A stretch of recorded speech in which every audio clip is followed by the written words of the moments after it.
সম্মানিত শিক্ষার্থী বন্ধুগণ, আসসালামু আলাইকুম ওয়া রাহমাতুল্লাহি ওয়া বারাকাতুহু। Welcome back to my Facebook page and YouTube channel. আশা করি আপনারা সকলেই ভালো আছেন। আলহামদুলিল্লাহ, আমিও ভালো আছি।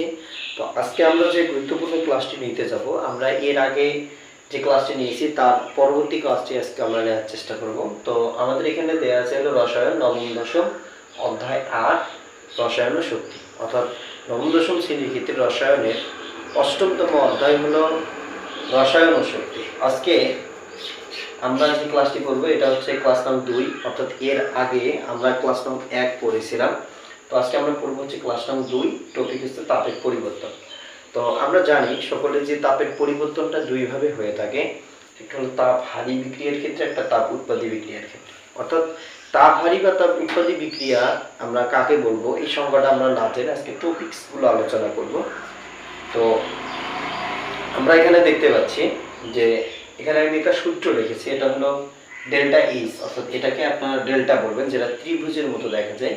এটা হলো ডেল্টা এইচ ইজ ইকুয়াল উৎপাদ সমূহের মোট অভ্যন্তরীণ শক্তি। অর্থাৎ আমরা একটা রাসায়নিক বিক্রিয়া ঘটানোর ফলে বিক্রিয়ক থেকে যখন উৎপাদে পরিণত হয়, এই উৎপাদের যে মোট অভ্যন্তরীণ শক্তিটা, এটা হলো আমাদের হচ্ছে H2, অর্থাৎ H2-তে আমরা উৎপাদ শক্তির মোট অভ্যন্তরীণ শক্তি জানতে পারি।